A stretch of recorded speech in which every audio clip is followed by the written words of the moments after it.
Há 26 anos, o ator americano Michael Boyer faz todos os dias uma apresentação em Hamelin, cidade de 60 mil habitantes da Alemanha, onde ele mora com sua mulher e filho. Boyer veste uma meia calça colorida, amarra uma capa vermelha nas costas e sai pelas ruas tocando flauta. Ou seja, ele faz uma performance como flautista de Hamelin, personagem folclórico criado na cidade ainda durante a Idade Média. Naquela pequena comunidade, Boyer virou uma espécie de ponto turístico vivo e os visitantes o acompanham em um tour pelas etapas desse conto tradicional. Escritores como os irmãos Grimm e Robert Browning podem ter transformado a história em literatura, mas há indícios de que é baseada em um incidente histórico real. Mas essa não é a única atração dessa cidade medieval que tira proveito de várias formas do famoso mito do flautista que roubava crianças. No ano de 1284, apareceu um homem muito estranho em Hamelin. Ele era jovem e vestia uma capa multicolorida brilhante. Tinha também uma misteriosa flauta de prata. E dizia que sabia como livrar a cidade da praga dos ratos e ratazanas a troco de determinada soma de dinheiro. Desesperados, os moradores da cidade aceitaram e prometeram-lhe um bom pagamento em troca dos ratos, uma moeda pela cabeça de cada um. Então o flautista começou a tocar uma música estranha pelas ruas da cidade. Seguindo as notas hipnóticas da flauta, os roedores atravessaram os portões da cidade em direção à sua ruína. O flautista então os induziu a se afogarem em um lago e se jogarem do abismo. Apesar de obter sucesso, os poderosos da cidade deram uma de malandros, voltaram atrás da promessa feita e recusaram-se a pagar o estranho homem, afirmando que ele não havia apresentado as cabeças. Quando a cidade se recusou a pagar o flautista por seus serviços, ele colocou em prática o seu plano de vingança. Conheça agora a história do sumiço de 130 crianças alemãs por trás da lenda mágica do flautista de Hamelin. Eu sou Sidney Góes e você está no placebo. Vem comigo, que no caminho eu te explico.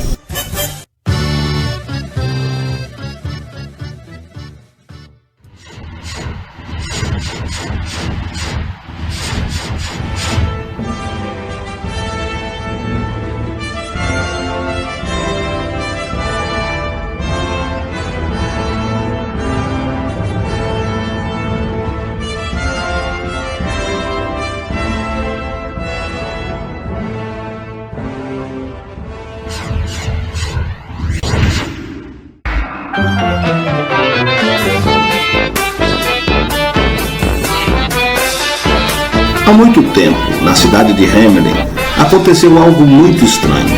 Uma manhã, quando seus gordos e satisfeitos habitantes saíram de suas casas, encontraram as ruas invadidas por milhares de ratos que iam devorando insaciáveis os grãos dos celeiros e a comida de suas despensas. Ninguém conseguia imaginar a causa da invasão, e o que era pior, ninguém sabia o que fazer para acabar com a praga. Por mais que tentasse exterminá-los, ou ao menos afugentá-los, parecia ao contrário, que mais e mais ratos apareciam na cidade. Tal era a quantidade de ratos que, dia após dia, começaram a esvaziar as ruas e as casas, e até mesmo os gatos fugiram assustados.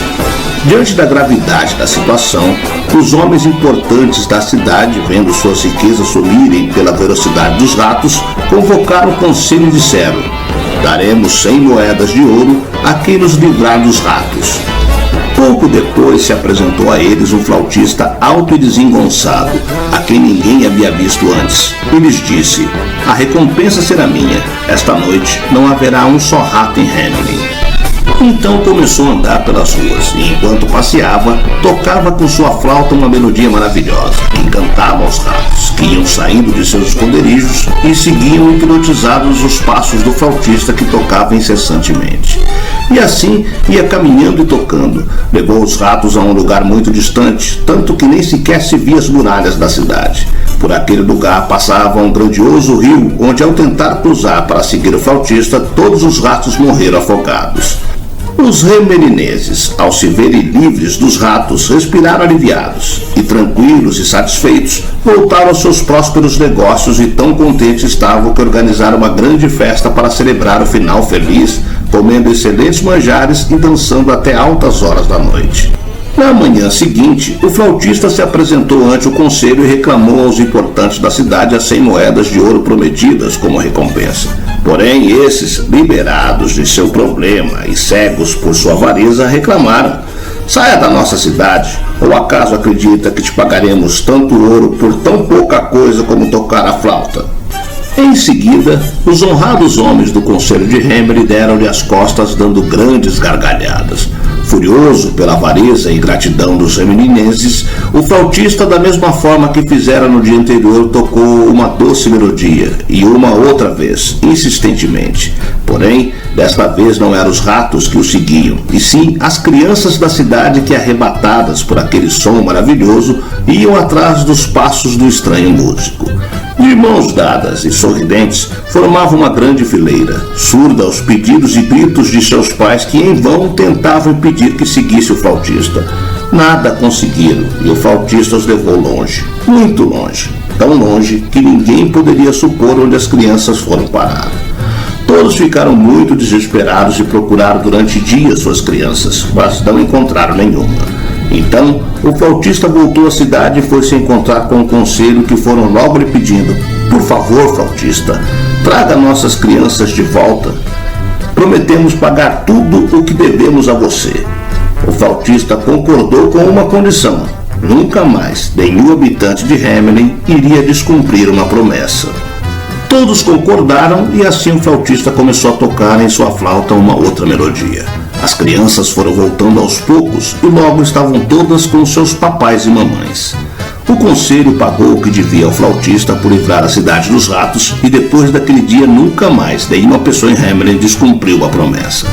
Essa é a história do popular e perturbador flautista de Hamlin, um conto do folclore europeu que ensinou a várias gerações o preço da ingratidão.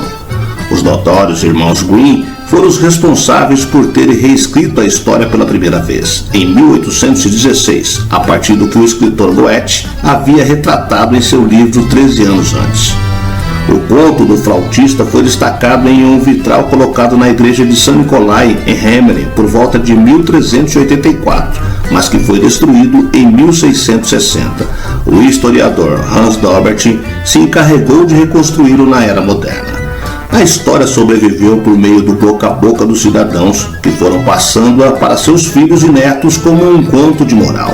Contudo, o flautista de Hamlin não é mais considerado apenas uma fábula, pois há indícios claros de que foi inspirada em um fato real.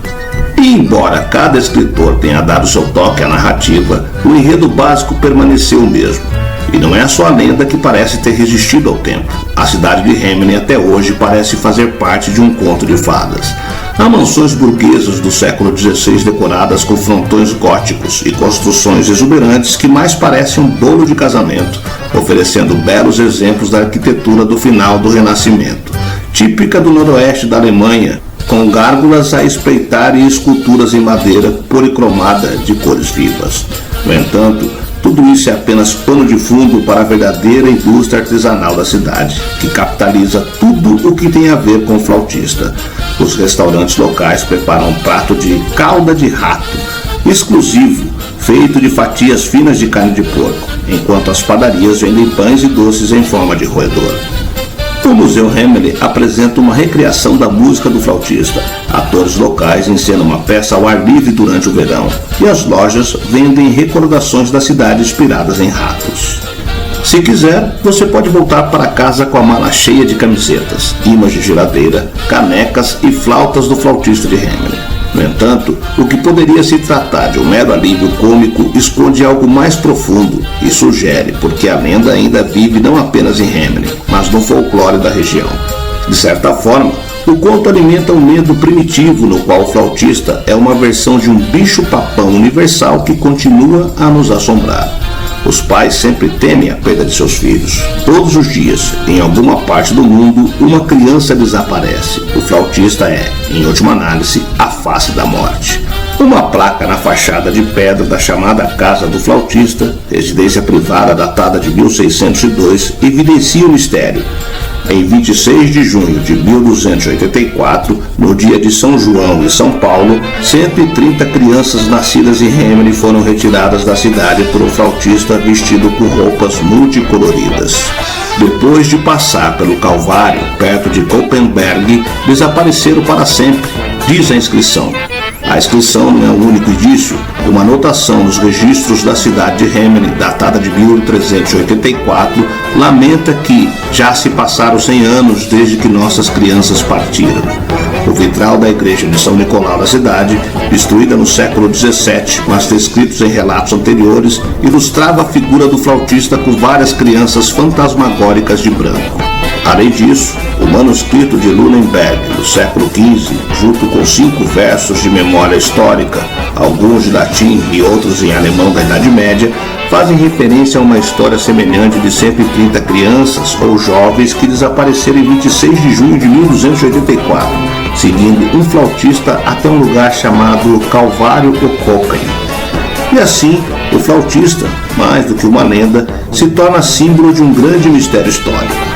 A história do flautista é conhecida em pelo menos 42 países e mais de 30 idiomas. E aparece na arte, na literatura e na música. De todo modo, o mistério permanece vivo e suscita o interesse pela pequena cidade alemã, fomentando o turismo e, por consequência, a saúde financeira de Hemel.